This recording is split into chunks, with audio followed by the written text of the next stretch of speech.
I go way back when Stevie J first came to Bad Boy, after they left Uptown Records and everything like that. And Stevie J and Puff fell out real bad over, it could have been producer credits and the whole 9 yards. I don't know whatever someone does in their bedroom, that's what they do. I don't got nothing to do with that. I'm just here to say that I've never seen my man doing anything foul like they talking about. I've never seen it. I've known him for 29 years. And then it's like with guys like 50, you know what I'm saying? Like Uncle Tom, cats like that. But Stevie J didn't F with him until Love and Hip Hop. When Stevie J went to Love and Hip Hop and he became famous from that, a type of individual that I would have speaking on my behalf. Come on, we know he's a drug abuser. We know that he's been seen putting his hands on women in the wrong way. And I don't know, that shit is crumbling, man. Manning quickly responded to Stevie J's comments directed at 50 Cent, adding his own criticism amid the ongoing controversy surrounding scene Diddy comms. Gene made it clear that he believes any attempts by Stevie J to challenge 50 Cent would be met with strong pushback. The situation has escalated largely due to 50 Cent's persistent social media posts calling out Diddy, which have fueled a wave of speculation and bold claims in recent months. Now you want to put me, I don't know if y'all saw the post where 50 posted about me. Of course you guys seen it. Right? Yeah. He's like, yeah, you know what I'm saying? But, you can't brush under the rug. I don't see anybody reporting about what Tatted Up Holly said about him beating her up and about, his other baby mom saying beating her up. I just look at it as, he wants to bring the black community down worse than anyone else. How is that so? I said what I said in my post and I'm standing on that too. Now, since he didn't accept what my offer to him, and he want to continue to be a comedian, why don't you go make some movies with Michael Blackson and don't talk about me? Okay. If you don't want to fight, if you don't want to donate to charity, donate the bread to charity and fight.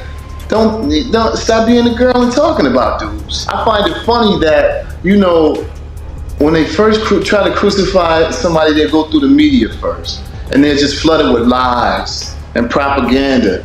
I'm not concerned about this Curtis. This dude Curtis. You know what I'm saying? He's Uncle Tom, and that's just what it is. I'm gonna speak on 1,000% of what I know to be true about my guy. My spirits are up. He's spending time with his children and his mother. You know what I'm saying? I'm working out. He's doing very well. I've known this guy for 29 years. See, I'm not just a guy off the internet trolling. I'm a first-hand witness. I was at his crib working in the studio. I was sitting outside the studio door, and I heard a big boom. Now, mind you, before we get into this, I'm not a spring chicken, even though I look fly and stuff. But I've witnessed some historical events of excessive force, but none like this since Saddam Hussein or El Chapo or Pablo Escobar even Osama bin Laden. I heard a big boom. So I'm thinking a lot of people do work on the island all day long, so I'm figuring someone dropped some materials. Heard it again. Turn my head, I'm hearing do. Armored vehicles, 3 big armored vehicles come. Dudes jump out, I got 50 dots on my shirt. Screaming, yo, get on the ground. I'm like, yo, really? I'm the only one here. Took me outside, I asked to speak to the higher ups. I was under arrest. And they said, no, you're being detained. I want to speak to the higher ups. Spoke to the higher ups. I said, am I under arrest? They said, no, you're not. Let me let you go. Boom. Let me go check your bags. You don't have any weapons and all. I'm like, I don't have any weapons. One bag. Well, did they take electronics? Because they did in Los Angeles. I'm sure they took some electronics, some of the camera stuff and all that. Probably they didn't want him to get a look at what they were doing in his crib, like how they came in with the armored trucks. Of course, they took all that stuff. What did you see when you walked back in? I just don't want to get too much into that. I just know that I walked in and they messed the man crib up, you know what I'm saying? And they did his crib dirty. And, I haven't seen anything like this in a long time. Can you tell us what his reaction was when you spoke to him the next day? You know, he was just devastated, merely because he was going out of the country with his daughters for spring break. You know, and they had to witness things like that at the airport. I believe that would kind of shift the thinking of any man in general. If you're going on vacation with your kids and the feds show up and ruin your trip, and it's their senior year, you know what I mean? So I know he was. It's surprising that he chose to defend Diddy, especially given that he's facing serious controversies of his own. Yeah, we're gonna see, man. We're gonna see what they got. But speaking of the raid, right? Did you see that viral video of Diddy? He was seen in Miami with Stevie J after the raid. You seen that video? Yeah, I seen it. What you think about that? Well, I go way back when Stevie J first came to Bad Boy, after they left Uptown Records and everything like that. And Stevie J and Puff fell out real bad over, you know, it could have been producer credits and the whole 9 yards. But Stevie J didn't F with him until Love and Hip Hop.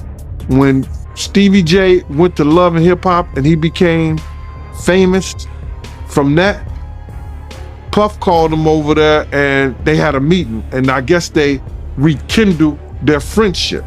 Because I used to bodyguard Stevie J.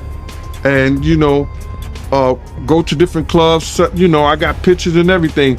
Stevie J didn't mess with Puff, you know, until after that Love and Hip Hop thing went down, you know. So now they back cool. What got me about the stuff like that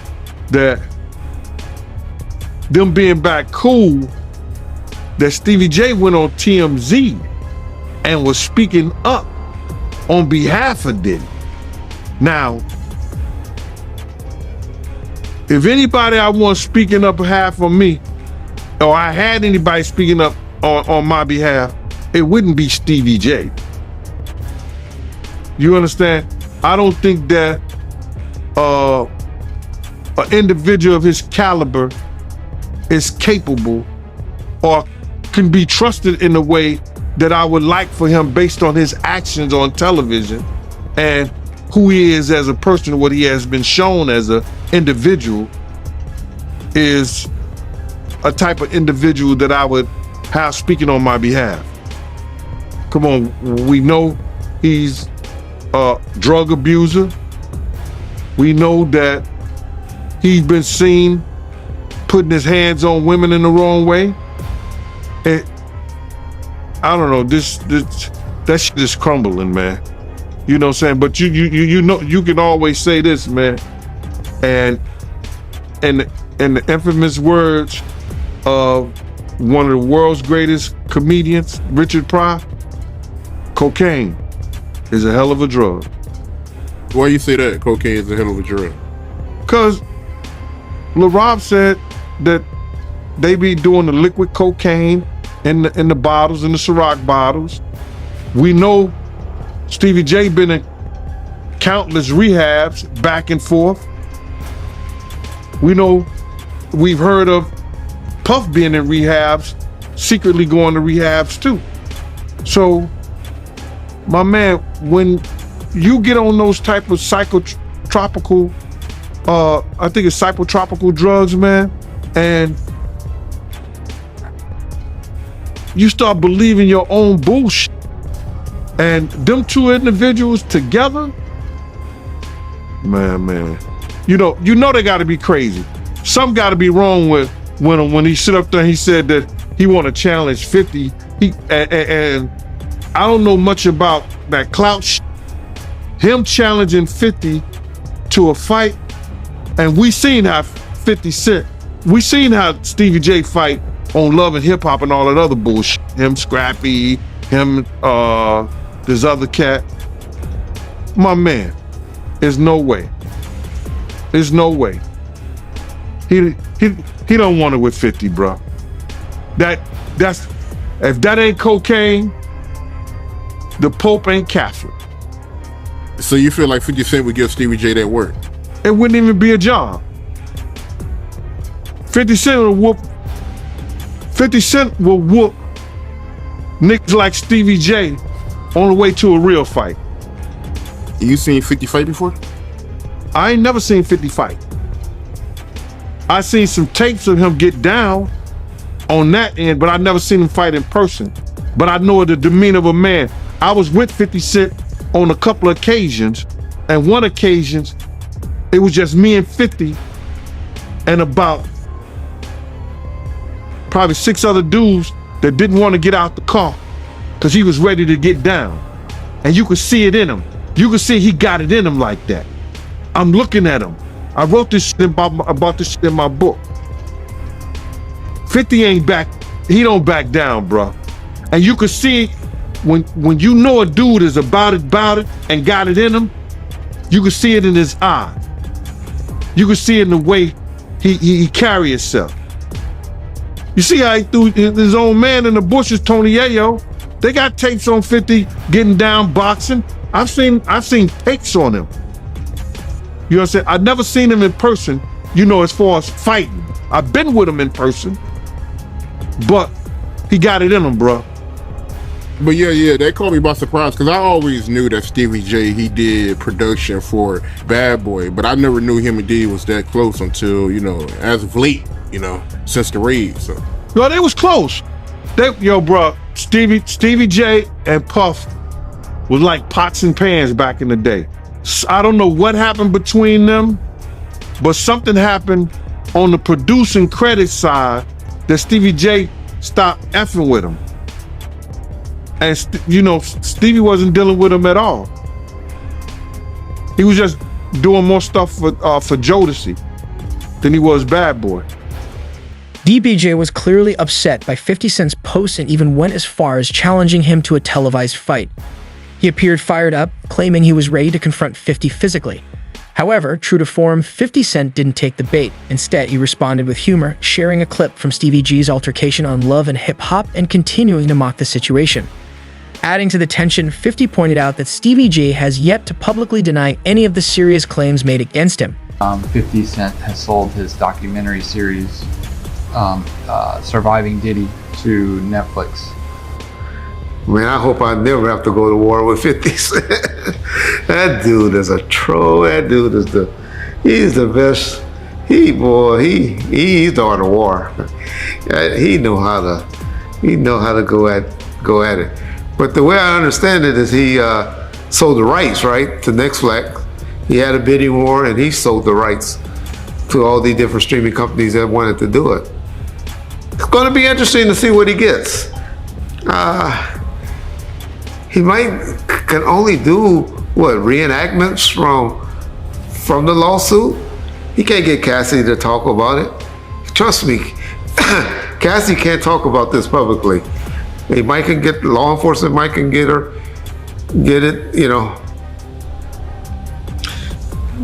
to talk on a jury stand or witness stand, grand jury or something like that. But just to go and do interviews, she can't do it.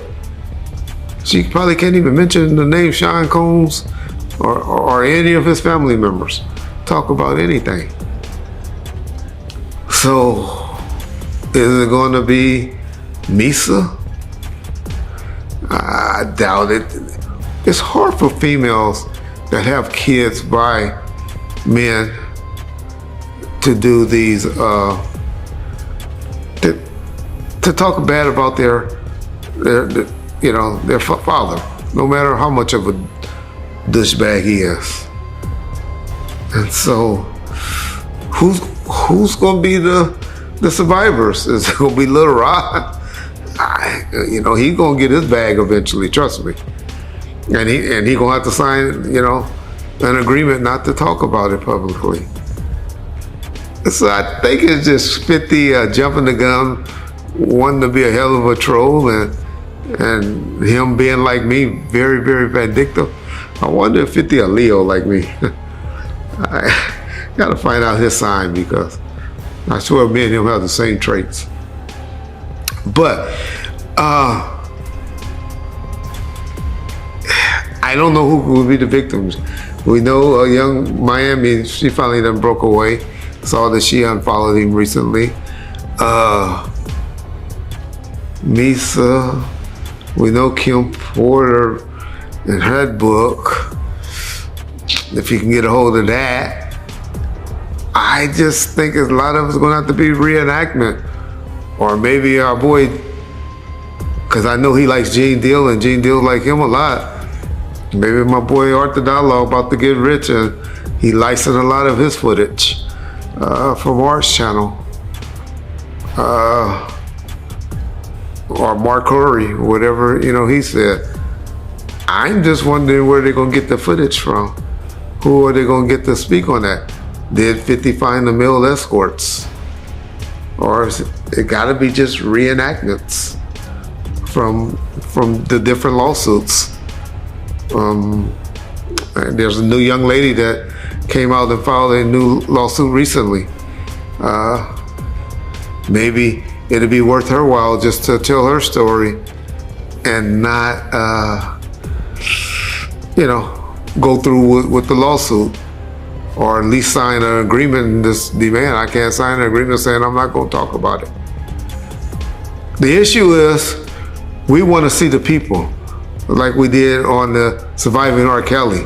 Y'all saw parents. Y'all got Art to talk a little bit. Y'all got, R. Kelly to talk a little bit. Y'all got footage of things that had happened. It's gonna be interesting to see what 50 can pull out to really make a good showing, because that shit that we saw on Tubi, a lot of people who saw it thought it was good, but I didn't personally care for it. But even though fucking TMZ, y'all will be getting contact real soon, because we just noticed, John and I just discovered that y'all did use some of our footage with WAC 100 on that show, and y'all ain't contact us. Y'all know y'all can't be licensing stuff without, or putting stuff in y'all TV shows without it getting licensed. So that's where I think 50 gonna go. He's gonna go to reenactment things from reading things. And are y'all gonna be happy with that? Are y'all gonna wanna see reenactments, or are you gonna really wanna see live footage, live interviews? That's gonna be a challenge. But 50 got the resource. He has the writers that can put it together, and I'm sure he gonna make it good.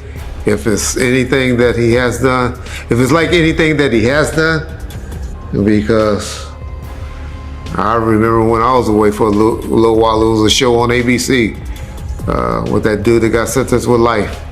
And we used to sit around the table watching that, waiting for that to come on every night, or Monday night or Tuesday night, whenever it came on. And so everything, it didn't come on or get a second season, but everything he has touched, I love the Power, I love the Kanan, I love BMF. It's not too much that he hasn't done as far as TV series that I haven't enjoyed. And so he would be the perfect person for it. Didn't hesitate to add fuel to the fire, asserting that Stevie J wouldn't stand a chance against 50 Cent. It's yet another chapter in the ongoing drama between these prominent figures in the hip-hop world. Meanwhile, 50 Cent remains unfazed, steadily increasing pressure on anyone associated with Diddy, as Stevie J continues to publicly defend his longtime friend. Whoever he think gonna get him free, if he had, and whoever they want, you gotta realize the feds is not gonna touch those people. If he had anything to do with any high-profile people like Clyde Davis, what's that, Jimmy over at Interscope, what's his name, Jimmy Iovine, any high-profile people, the feds is not gonna touch. You understand? They're gonna go for the people who are not his really handlers, unless they really want them or somebody want them. So it's hard to really say, but if they want to make examples out of certain people, you understand, they're gonna go for those people. I can't really give you a number. I can't really tell you who's the people because I don't know who on their list. But if they wanna make an example out of somebody, anybody that's been to those Diddy-like Epstein parties and stuff like that, they gonna go after them. What you think about Stevie J? And I know you and him, y'all was going back and forth, but how you feel about him defending Diddy? He don't have nothing else to do, man. What makes me mad at Stevie and them is that, you know, they don't realize the guys who used to take care of them, the guys that make sure they got in the club, the guys who make sure they got in the studio, the guys that make sure they got home at night. And then they get on this thing, and because they become more known to the public and everything on Love and Hip Hop and all these other different programs, they want to talk shit. But Stevie J, no, I'm the type of dude, he talk about I got bad knees, I kick him so far up in his ass, he tastes shoe polish, bro. I do not play with that. I'm the one that used to make sure that you was all right. You understand? And I got pictures when I used to bodyguard you, bro. And you know I never played those games. So because you get mad, because I say something about, you know, when I know 50, I know 50. And I know you. You understand? If I gotta put my house up, if I gotta put my car, my jewelry, I'm putting my shit up on 50. I'm not gonna put it on you. I'm just telling you what I know. 50 hit that nigga so hard, man, he won't wake up to the middle of next week. He gets on here and he wanna defend Diddy, defend him. You might be on some of them tapes. 9 times out of 10, you good at making tapes. You know the tapes that you made before in the past that made the internet. I'm not gonna speak on that, Mighty, not at all. You understand? Because it's got a young lady that's doing her thing in it and she don't need to be spoken on. But, you know, everybody who knows what I'm talking about, they know the tapes that made the internet with Stevie J before. You know what I mean? So for him to come to Puff defense, you don't have nothing. He gotta come to his defense. Heard he lost his house, heard he lost this, that, and the third, the whole 9 yards. He's standing with a grown man at another man's house. So, what else he gonna do? Puff said, y'all come to my defense? He's the only one came to his defense. In the tape that you was referring to, and you don't have to go into detail about it, I think most people would know what you was talking about, but you was referring to the sex tape between Stevie J and Eve, right? And I don't know if this is true, you could tell me, but I heard that he leaked it, right? Allegedly, yeah, he's the one who leaked it. Want to be into something, you know what I'm saying? That's how those cats do, bro. They want to be, they sit back, and because this is the new form of entertainment, and regular dudes are getting more views than they are, they get mad and they get upset. You understand what I'm saying? They get mad and they get upset because this is the new form of entertainment and a lot of people are blowing them out the water now. And they want to say crazy stuff when in fact, they wouldn't breathe hard if you was in the room with them. Yeah, that's real talk. And I was checking out one of your lives and you made a comment saying that, you know, Diddy, his ship is sinking fast because the only person that's coming out to defend him is Stevie J. Well, Diddy did a post and he said, speak now or forever hold your peace. And he sent the message to everybody that he did business with or everybody that was around him. Y'all talk, y'all speak on me. Y'all let everybody know what y'all know about me or whatever, this, that, and the third. And if they talking negative, straighten them out based on our relationship. So he put that message out there. So now people are saying, nah, bro. Like Ray J. Ray J say, yo, people want to know what it is. Because if the federal government is asking questions about you, having some pedophilia or having sex with little boys underage, why would I want to be connected to that?